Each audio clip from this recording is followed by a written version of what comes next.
370 हटने के बाद पहली बार कश्मीर में पीएम मोदी 6400 करोड़ के प्रोजेक्ट का इनॉग्रेशन करेंगे। 1000 युवाओं को जॉब लेटर सौंपेंगे। लोकसभा चुनाव से पहले यूपी में लगेगा दिग्गजों का मेला। एक मंच पर दिखेंगे कई राज्यों के कद्दावर नेता। मध्य प्रदेश, राजस्थान के डिप्टी सीएम समेत 4 मंत्री भी पहुंचेंगे यूपी। कांग्रेस चुनाव समिति की बैठक आज 130 से 150 सीटों पर तय हो सकते हैं उम्मीदवार। ज्यादातर राज्यों में उम्मीदवारों की स्क्रीनिंग लगभग तय।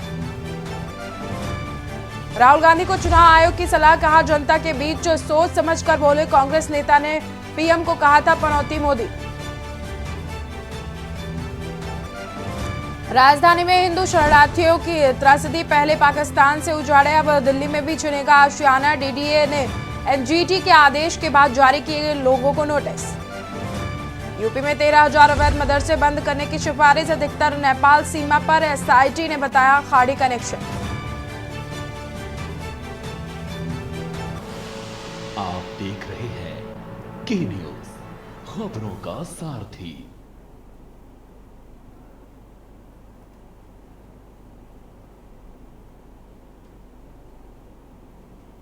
नमस्कार, मैं हूं आपके साथ सोनम सिंह और आप देख रहे हैं के न्यूज। वक्त हो गया है देश की बात का और उसमें हम बात करेंगे धारा 370 समाप्त, अब विकास की बात।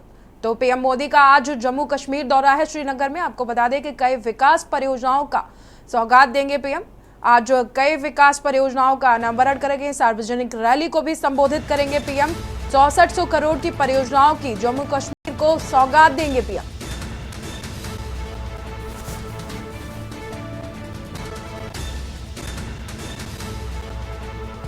जम्मू कश्मीर के दौरे पर हैं प्रधानमंत्री नरेंद्र मोदी।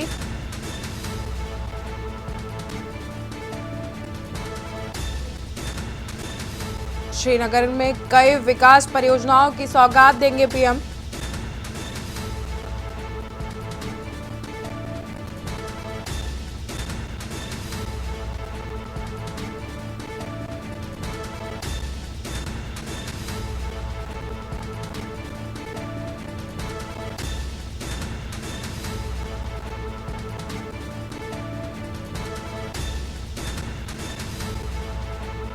सार्वजनिक रैली को संबोधित करेंगे प्रधानमंत्री नरेंद्र मोदी। 6400 करोड़ की परियोजनाओं की सौगात देंगे पीएम।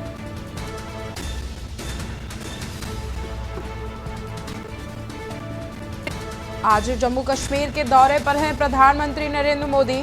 धारा 370 हटने के बाद आज जम्मू कश्मीर के दौरे पर हैं प्रधानमंत्री नरेंद्र मोदी।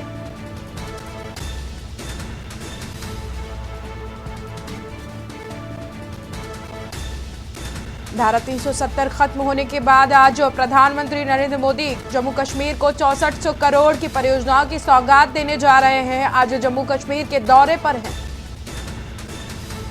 श्रीनगर में कई विकास परियोजनाओं का अनावरण करेंगे पीएम। सार्वजनिक रैली को भी संबोधित करेंगे प्रधानमंत्री नरेंद्र मोदी।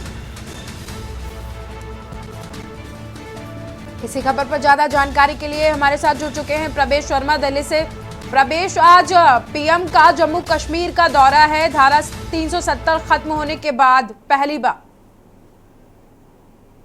बिल्कुल, देखिए आपने बिल्कुल सही कहा कि धारा 370 हटने के बाद जम्मू कश्मीर में पहली बार प्रधानमंत्री मोदी आज जो है जम्मू कश्मीर पहुंचे हैं। सबसे बड़ी बात है कि कई हजार करोड़ की परियोजना का शिलान्यास भी करेंगे और इसके अलावा धारा 370 हटने के बाद जो लोगों में विकसित भारत और विकसित जम्मू कश्मीर की जो तस्वीर है उसको लेकर चर्चा करते हुए नजर आएंगे। सबसे बड़ी बात है कि जो कश्मीरी पंडित है, उनका जो पीड़ित है, उनका जो दर्द है वो भी आ चुके हैं। और सबसे ज्यादा जो प्रधानमंत्री मोदी पहले धारा 370 से पहले का जो जम्मू कश्मीर था और अब बात करें आज का जो जम्मू कश्मीर है, दोनों में जो अंतर है या बात करें जो डिफरेंस नजर आ रहा है उसका भी कहीं ना कहीं जिक्र करते नजर आएंगे। और इस तरीके से कई हजार करोड़ की जो परियोजना का शिलान्यास है, इसे और ज्यादा बताया जा रहा है कि जम्मू कश्मीर का विकास होता हुआ नजर आएगा।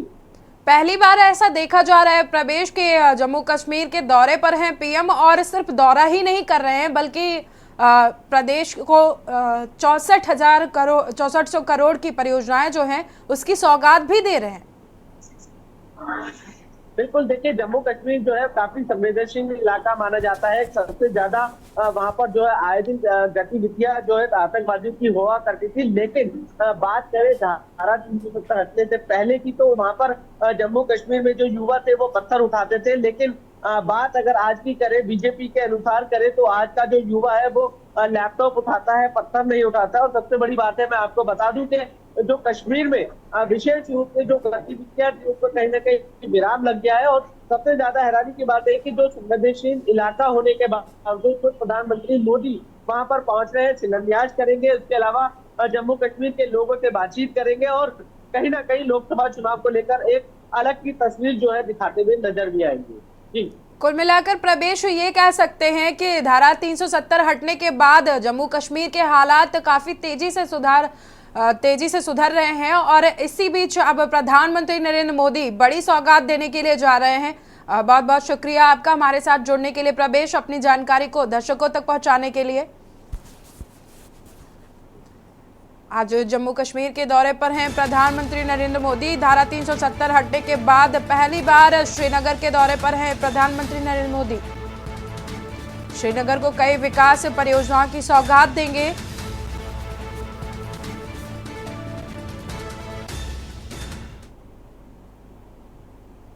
फिलहाल रुकते हैं एक छोटे से ब्रेक के लिए। ब्रेक के बाद स्वागत है और हम बात करेंगे बेटियों से गैंगरेप, पिता ने चुनी मौत की। तो हमीरपुर में ऐसे ही कुछ देखने को मिला है। पिता ने दुखी होकर पेड़ से लटक कर अपनी जान दे दी है। आपको बता दें कि दुष्कर्म पीड़िता किशोरियों के आत्महत्या के बाद पिता ने ये कदम उठाया है। पिता ने की है आत्महत्या। बच्चियों की दर्दनाक मौत और तंत्र से आहत पिता ने ये कदम उठाया है। 6 दिन बाद बबूल के पेड़ से लटक कर पिता ने भी आत्महत्या कर ली है। परिवार को राजीनामा करने की मिल रही थी धमकी। भट्टा संचालक मामला रफा दफा करने का दबाव बना रहा था, जिसके बाद पिता ने ये कदम उठाया। पिता ने आत्महत्या की है।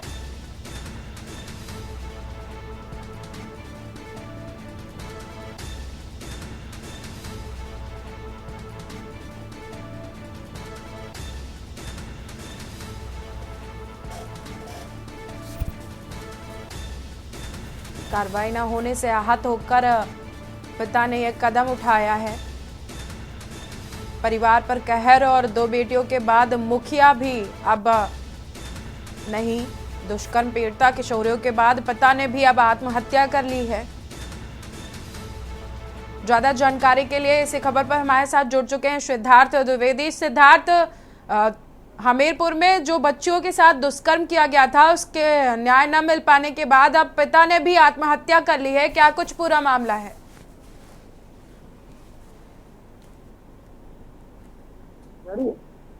सिद्धार्थ, आप अनम्यूट करें।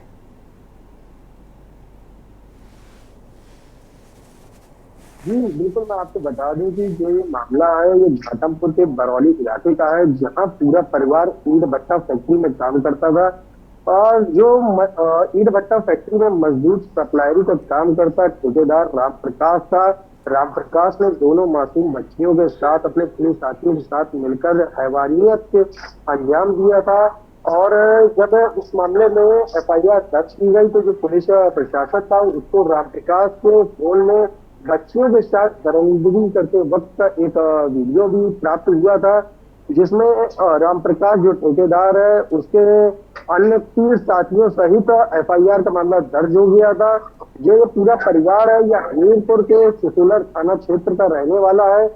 और लगातार 6 दिन की छानबीन में जो राम प्रकाश ठेकेदार है ये बराबर ही बच्चियों के पिता के ऊपर एक दबाव बना रहा था केस वापस लेकर। जो राम प्रकाश की पत्नी है वो बराबर ही हंगामा कर रही थी, जिससे जो बच्चियों के पिता है उनके मानसिक संतुलन थोड़ा खराब हो गया, जिसमें उन्होंने आत्महत्या कर ली। तो कहीं ना कहीं से पुलिस का एक बड़ा फेलियर बताया जा सकता है कि जो एक बच्चियों के साथ 2 बच्चियों के साथ दरिंदगी होती है उसमें जो ठेकेदार जिम्मेदार होता है उसके 3 साथी जिम्मेदार होते हैं, वो उस बच्चियों के पिता के ऊपर दबाव बनाते हैं, जिसके चलते पिता ने आत्महत्या कर ली। जी, कुल मिलाकर प्रशासन भी इन जो पीड़ित परिवार था उनकी मदद नहीं कर रहा था, इसी वजह से आहत होकर पिता ने कदम उठाया है। बहुत बहुत शुक्रिया आपका हमारे साथ जुड़ने के लिए और अपनी जानकारी को दर्शकों तक पहुंचाने के लिए। आपको बता दें हमीरपुर में दुष्कर्म पीड़ित मामले में अब पिता ने भी आत्महत्या कर ली है। परिवार पर कहर टूटा है। 2 बेटियों के बाद मुखिया ने भी आत्महत्या कर ली है।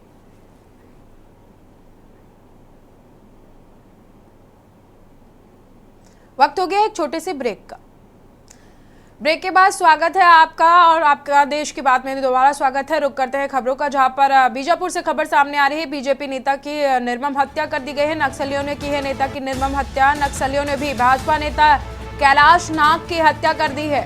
नक्सलियों ने पहले जेसीबी को किया आग के हवाले, फिर भाजपा नेता की निर्मम हत्या कर दी है। जोंगला थाना के अंतर्गत ये पूरा मामला बताया जा रहा है। विश्वस्त सूत्रों के खबर से आधिकारिक अभी पुष्टि नहीं हो पाई है।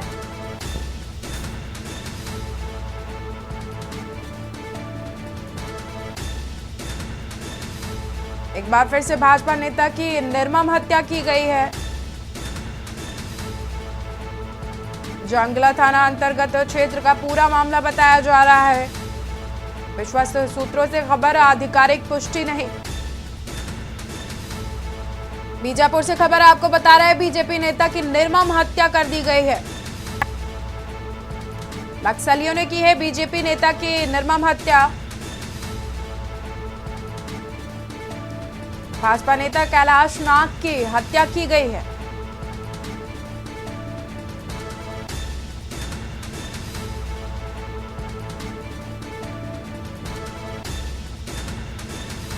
नक्सलियों ने पहले जेसीबी को आग के हवाले किया, उसके बाद में फिर से भाजपा नेता की निर्मम हत्या कर दी है। जांगला थाना अंतर्गत का ये बताया जा रहा है पूरा मामला। विश्वस्त सूत्रों से खबर, आधिकारिक पुष्टि नहीं।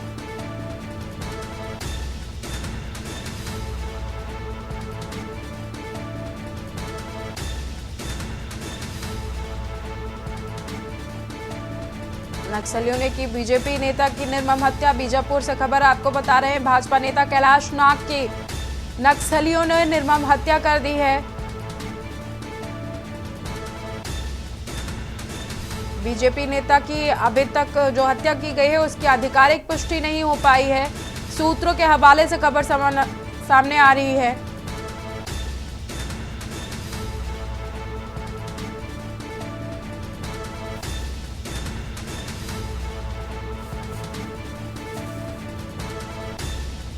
विश्वस्त सूत्रों से खबर सामने आ रही है, आधिकारिक पुष्टि नहीं हो पाई है अभी तक। बीजापुर में बीजेपी नेता की निर्मम हत्या की गई है। नक्सलियों ने बीजेपी नेता की निर्मम हत्या की है।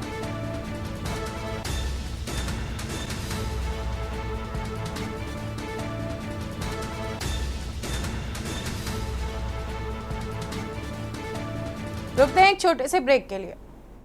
ब्रेक के बाद स्वागत है आप सभी का देश की बात में, और हम बात करेंगे केजरी का इनकार ईडी-एससी के द्वार। तो दिल्ली में सीएम अरविंद केजरीवाल के खिलाफ आज सुनवाई है। केजरीवाल के खिलाफ दिल्ली हाईकोर्ट में आज सुनवाई होगी। समन देने के बाद भी नहीं आने पर ईडी ने शिकायत की। ईडी ने केजरीवाल के खिलाफ कोर्ट में दूसरी शिकायत की है। इस मामले में केजरीवाल को 16 मार्च को पेश होना होगा।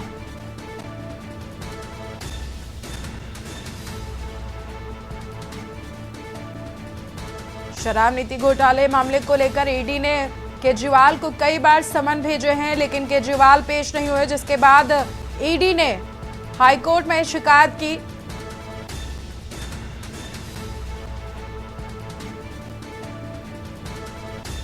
ईडी ने केजरीवाल के खिलाफ ये दूसरी शिकायत की है, जिसके बाद अब 16 मार्च को मुख्यमंत्री अरविंद केजरीवाल को कोर्ट में पेश होना होगा।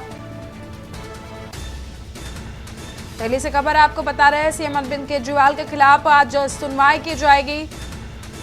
केजरीवाल के खिलाफ दिल्ली हाईकोर्ट में आज सुनवाई की जाएगी। समन देने के बाद भी नहीं पेश होने के बाद ईडी ने कोर्ट में शिकायत की। ज्यादा जानकारी के लिए हमारे साथ जुड़ चुके हैं प्रवेश शर्मा दिल्ली से। प्रवेश, आज हाईकोर्ट में, दिल्ली हाईकोर्ट में अरविंद केजरीवाल की पेशी है, क्या कुछ पूरा मामला है?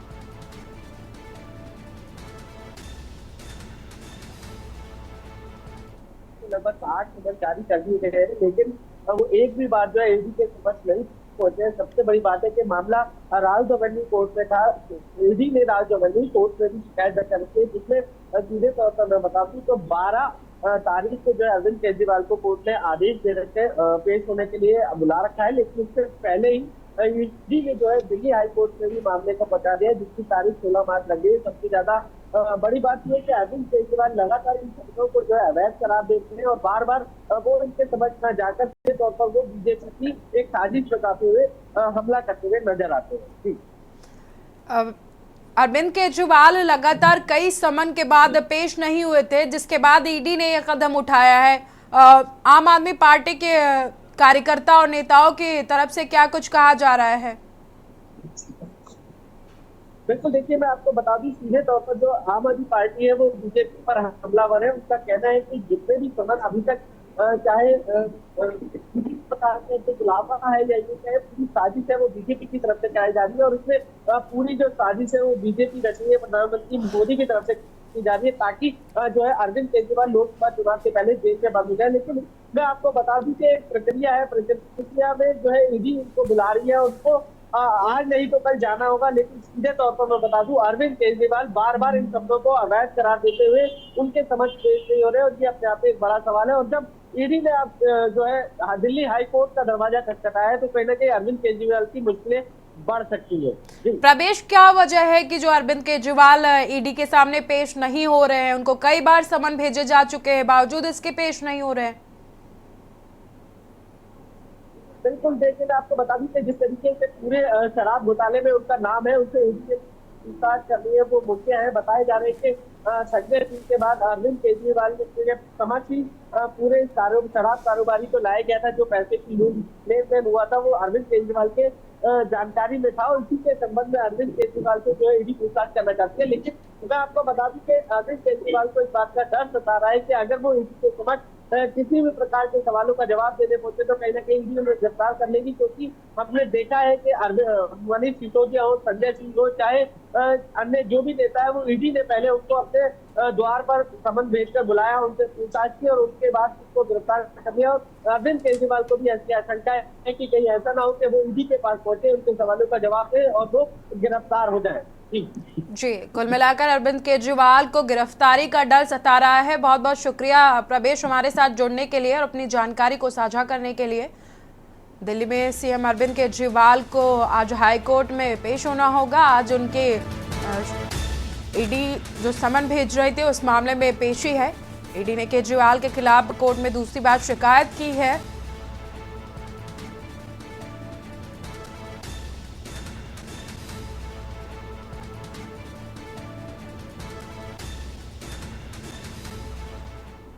रुकते हैं एक छोटे से ब्रेक के लिए। ब्रेक के बाद हम बात करेंगे ईडी का फरमान अब विधायक इरफान की। तो कानपुर सपा विधायक इरफान सोलंकी के घर पर ईडी की रेड है। अर्धसैनिक बल के साथ इरफान के घर पहुंचे हैं ईडी अधिकारी।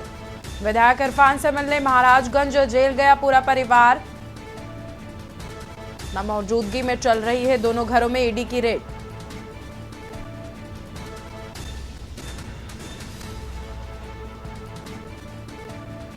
परिवार की मौजूदगी में चल रही है दोनों घरों में रेड।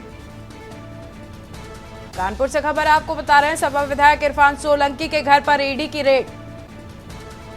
अर्धसैनिक बल के साथ इरफान के घर पहुंचे हैं ईडी के अधिकारी।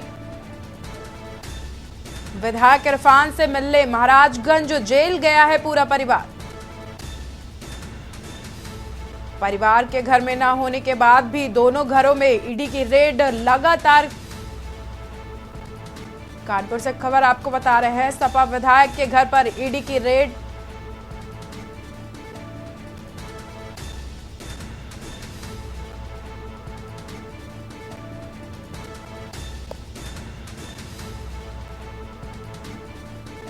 इसी खबर पर ज्यादा जानकारी के लिए हमारे साथ जुड़ चुके हैं अमन तिवारी।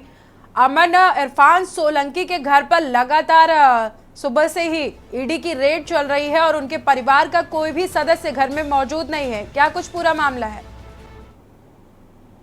जी बिल्कुल, आपको बता दें कि के न्यूज की टीम इस समय विधायक इरफान सोलंकी के घर पर खड़ी है। आइए तस्वीरों के माध्यम से आपको दिखाते हैं कि ये जो है विधायक इरफान सोलंकी का घर है और आज सुबह ही आपको बता दें कि ईडी की करीब 4 सदस्यीय टीमें यहाँ पर पहुंची हैं और लगातार इरफान सोलंकी की जो पैतृक घर है वहां पर और जो एडीए वाला जो घर है वहां पर जो है छापेमारी चल रही है। फिलहाल आपको बता दें कि अर्धसैनिक बल भी देखिए यहाँ पर जो है तैनात किया गया है। चूंकि आपको सबसे बड़ी बात बता दें कि इरफान सोलंकी के का जो नया वाला घर है इनसे जो है साफ तौर पर इनपुट मिले थे कि बेनामी संपत्ति का पूरा मामला ये बताया जा रहा है और अभी भी जो है ईडी की कई टीमें जो है वो इसी घर के अंदर छापेमारी कर रही हैं। जी अमन, जिस तरह से ईडी इरफान सोलंकी पर अब कार्रवाई कर रही है उसके बाद क्या कुछ पूरा मामला निकलकर सामने आएगा?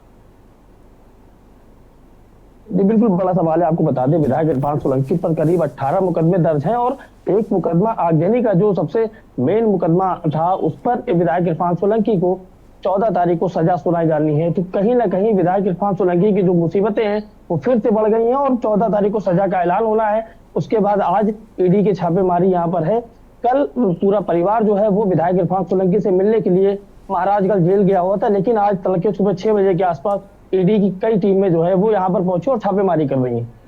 जी अमन, बहुत बहुत शुक्रिया आपका हमारे साथ जुड़ने के लिए और अपनी जानकारी को दर्शकों तक पहुंचाने के लिए। कानपुर में आज जो विधायक इरफान सोलंकी के घर पर ईडी की छापेमारी की जा रही है। आपको बता दें कि ईडी की रेड लगातार इरफान सोलंकी के पैतृक आवास पर चल रही है। परिवार घर में मौजूद नहीं है, बावजूद इसके दोनों घरों पर ईडी की रेड। कानपुर से खबर आपको बता रहे हैं, सपा विधायक इरफान सोलंकी के घर पर लगातार ईडी की रेड। अर्धसैनिक बल के साथ इरफान के घर पहुंचे हैं ईडी के अधिकारी।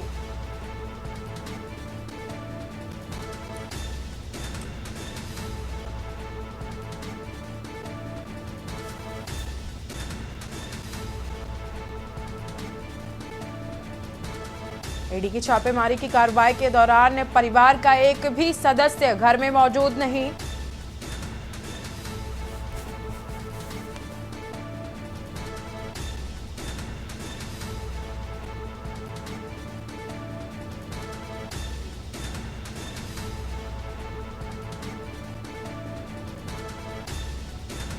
कानपुर से खबर आपको बता रहा है, सपा विधायक इरफान सोलंकी के घर पर ईडी की रेड। अर्धसैनिक बल के साथ इरफान के घर पर पहुंचे हैं ईडी के अधिकारी। विधायक इरफान से मिलने महाराजगंज गया हुआ है पूरा परिवार। परिवार की गैर मौजूदगी में चल रही है दोनों घरों पर छापेमारी की कार्रवाई।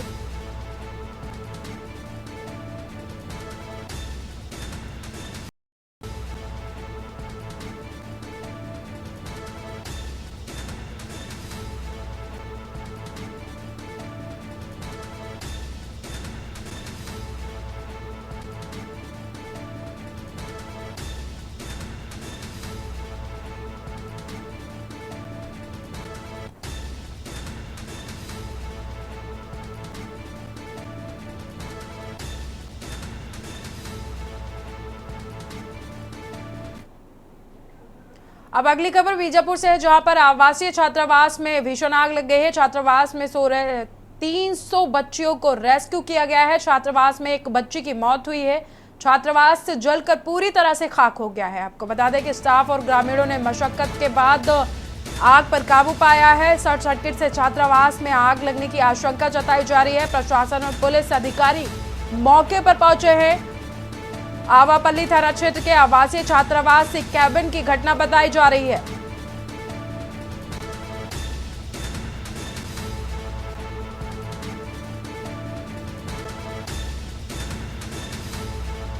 स्टाफ और ग्रामीणों ने मिलकर कड़ी मशक्कत के बाद आग पर काबू पाया है। शॉर्ट सर्किट की वजह से छात्रावास में आग लगने की आशंका जताई जा रही है।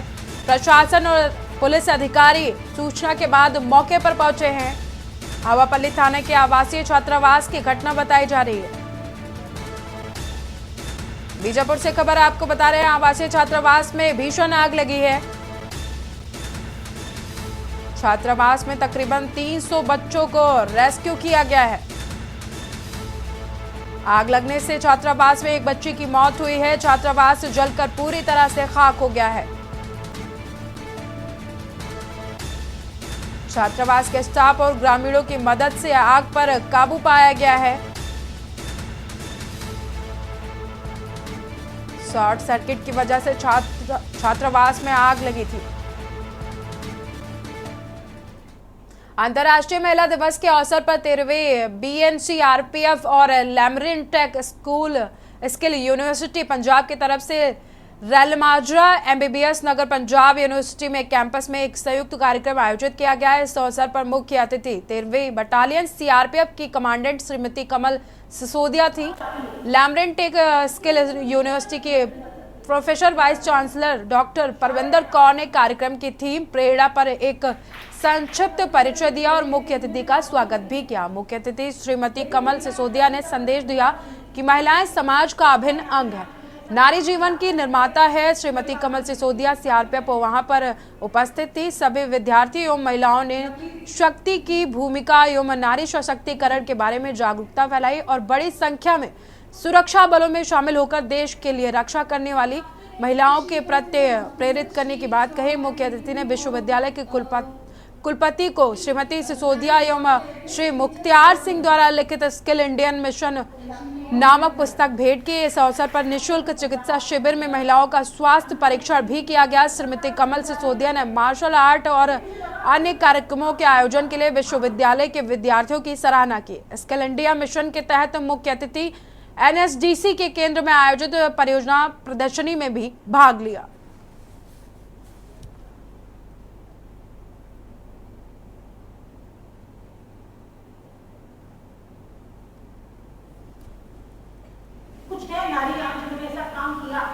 मैं कमल सिसोदिया कमांडेंट 13 बटालियन CRPF। आज सभी को महिला दिवस की बहुत सारी शुभकामनाएं। I wish a very happy women's day to one and all. महिला दिवस के दिन समस्त नारी शक्ति को मेरा प्रणाम, वंदन और अभिनंदन। मैं यही संदेश देना चाहती हूँ कि जितनी ज़्यादा महिलाएं यूनिफॉर्म में आएंगी उतना ही ज़्यादा बेहतर, सुरक्षित और सेफ ये समाज, ये राष्ट्र और ये विश्व होगा। कहते हैं कि सीने में जुनून और आंखों में देशभक्ति की चमक रखती हूँ। सीने में जुनून और आंखों में देशभक्ति की चमक रखती हूँ। दुश्मन की सांसें थम जाए, आवाज में इतनी धमक रखती हूँ। तो CRPF की वीरांगनाएं आज भारत ही नहीं बल्कि विश्व के कोने कोने में अपनी वीरता का परचम लहरा रही है। CRPF एक ऐसा महान बल है जिसकी नारी शक्ति उस मुकाम तक पहुंच चुकी है जिसको देखकर दुश्मन दांतों तले उंगली दबा लेता है। और नारी शक्ति की ऐसी मिसाल अपने आप में एक अनूठी है, बेमिसाल है। तो जितनी ज़्यादा महिलाएं और बच्चियां CRPF में और ऐसे सुरक्षा बलों में, पुलिस बलों में आएंगी उतना ही ज़्यादा बेहतर रहेगा। और उसके लिए यूनिवर्सिटीज़ और कॉलेजेस सबसे अच्छा प्लेटफॉर्म होते हैं। इसीलिए मैं आज लैमरिन टेक यूनिवर्सिटी के इस कैंपस में आई हूँ और यहाँ के बच्चों को, बच्चियों को, यहाँ के टीचर्स को उन्हें मोटिवेट किया और वो जोश, वो जुनून उनके अंदर देखते ही बन रहा है। फिलहाल वक्त हो गया है एक छोटे से ब्रेक का। ब्रेक के बाद स्वागत है आप सभी का देश की बात में। हम बात करेंगे राजधानी लखनऊ की, जहां पर CNG की कीमतों में फिर से कटौती का फैसला लिया गया है। लखनऊ, आगरा, उन्नाव, अयोध्या में CNG की कीमतों में कटौती की जाएगी। CNG की नई कीमत 92.25 किलोग्राम होगी। आपको बता दें कि अयोध्या में CNG की नई कीमत होगी 92.35 किलोग्राम प्रति गैस की खपत बढ़ाने को लेकर हुई कीमतों में कमी। हरित ईंधन अपनाने के लिए राष्ट्रीय अभियान को जोर देने का लक्ष्य रखा जा रहा है।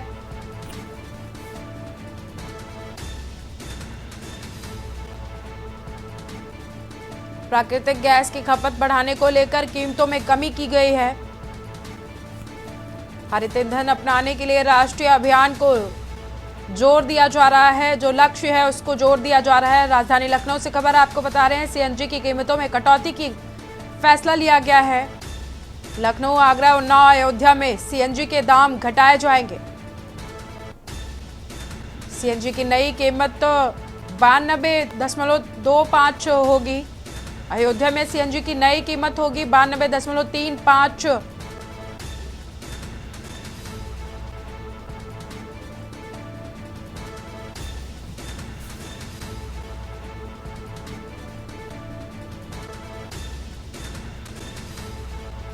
प्राकृतिक गैस की खपत बढ़ाने को लेकर कीमतों में गिरावट की जा रही है। हरित ईंधन अपनाने के राष्ट्रीय अभियान को जोर देने का लक्ष्य रखा गया है।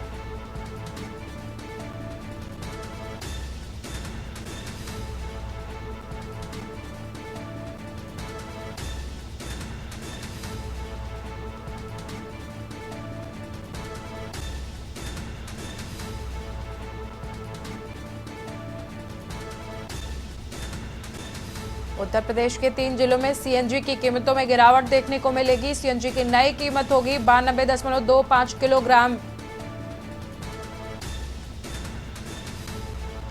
अयोध्या में सीएनजी की नई कीमत होगी 92.35। प्राकृतिक गैस की खपत को बढ़ाने को लेकर यह फैसला लिया गया।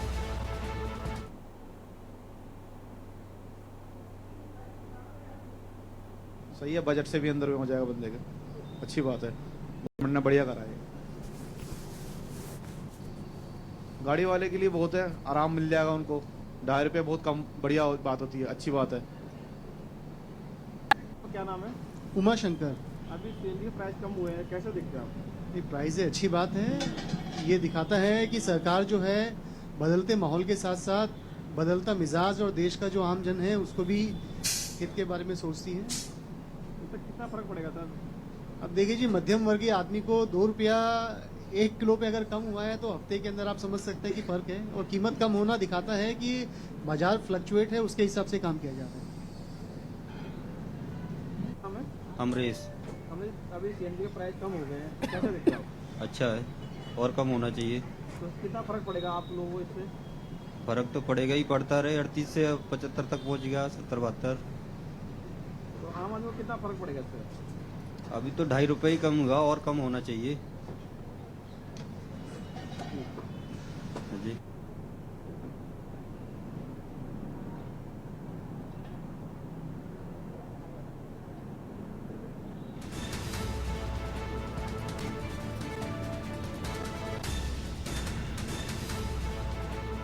प्राकृतिक गैस की खपत बढ़ाने को लेकर कीमतों में गिरावट की जा रही है। हरित ईंधन अपनाने के राष्ट्रीय अभियान को जोर देने का लक्ष्य रखा गया। राजधानी लखनऊ में होमगार्ड स्वयंसेवकों का बढ़ा है आहार भत्ता 4 गुना। कैबिनेट ने आहार भत्ता को बढ़ाया है। भत्ता बढ़ाने की दी है मंजूरी। 30 से बढ़कर 120 रुपए का हुआ है आहार भत्ता। करीब 77,000 होमगार्ड स्वयंसेवकों का फायदा होगा। विभाग पर 2.75 करोड़ रुपए का अतिरिक्त व्यय भार आएगा। कैबिनेट ने आहार भत्ता बढ़ाने की मंजूरी दे दी है। 30 से बढ़कर 120 रुपए आहार भत्ता किया गया। 77,000 होमगार्ड स्वयंसेवकों का अब फायदा हो गया। विभाग पर 2.75 करोड़ रुपए का अतिरिक्त व्यय भार होगा। लखनऊ से खबर आपको बता रहे हैं, होमगार्ड स्वयंसेवकों का आहार भत्ता 4 गुना बढ़ाया गया है। कैबिनेट ने आहार भत्ता पर मंजूरी दी है। 30 से बढ़ाकर 120 रुपए आहार भत्ता किया गया है। करीब 77,000 होमगार्ड स्वयंसेवकों का फायदा होगा। कैबिनेट ने आहार भत्ता बढ़ाने की मंजूरी दे दी है। क्या नाम है आप? भूषण तंवर, दिल्ली से। अभी सीएनजी के प्राइस कम हो गए, कैसे दिखते हैं आप? बहुत दिनों से इंतजार था, कुछ हो जाए।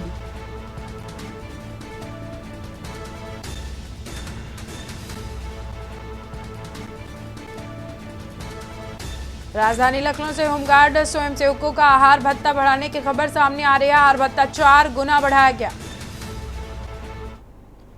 बिजनौर में 2 बाइक आमने सामने से भिड़ी हैं। आपको बता दें कि हादसे में बाइक सवार 2 लोगों की मौत हो गई है। 2 लोग गंभीर रूप से घायल हैं। पुलिस ने दोनों शवों को पोस्टमार्टम के लिए भेज दिया है। घायलों को इलाज के लिए अस्पताल में भर्ती कराया है।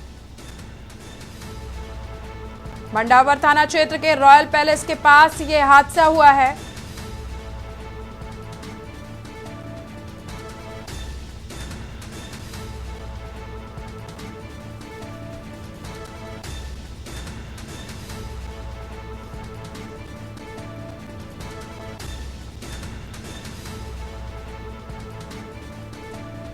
बिजनौर से खबर आपको बता रहे हैं, सड़क हादसे में 2 लोगों की मौत हो गई है। 2 लोग गंभीर रूप से घायल हैं। घायलों को इलाज के लिए पुलिस ने अस्पताल में भर्ती कराया है। पुलिस ने मृतकों के शव को कब्जे में लेकर पोस्टमार्टम के लिए भेजा है। मंडावर थाना क्षेत्र के पास की बताई जा रही है घटना।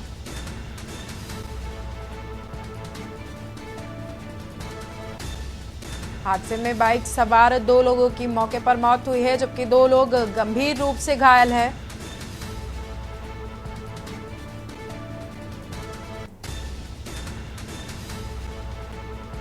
मंडावर थाना क्षेत्र के रॉयल पैलेस के पास ये सड़क हादसा हुआ, जिसमें 2 लोगों की मौत हो गई है, 2 लोग गंभीर रूप से घायल हैं। बिजनौर में 2 बाइकें आमने सामने से भिड़ी, जिसमें 2 लोगों की मौत हो गई है और 2 लोग गंभीर रूप से घायल हैं। घायलों को पुलिस ने अस्पताल में इलाज के लिए भर्ती कराया है।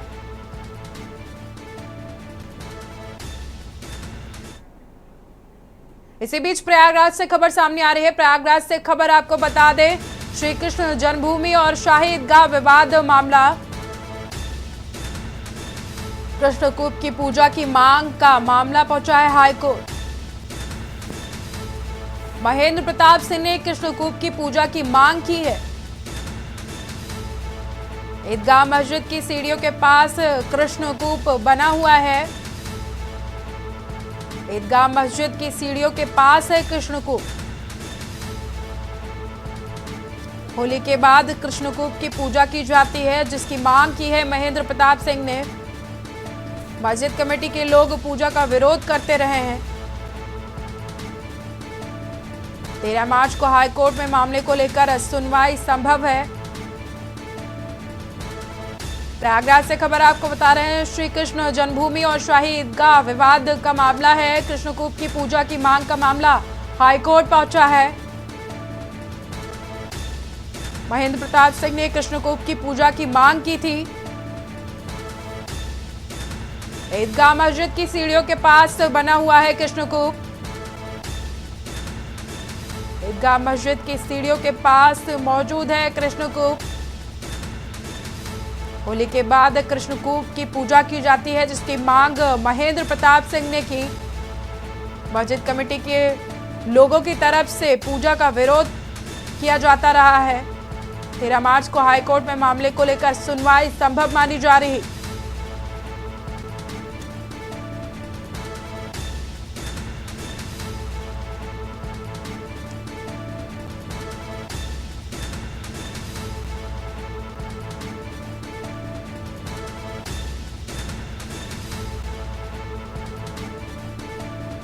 ईदगाह मस्जिद की सीढ़ियों के पास बने कृष्णकूप की पूजा को लेकर हाईकोर्ट से अपील की गई है। ईदगाह मस्जिद की सीढ़ियों के पास बना हुआ है कृष्णकूप। होली के बाद कृष्णकूप की पूजा की जाती है।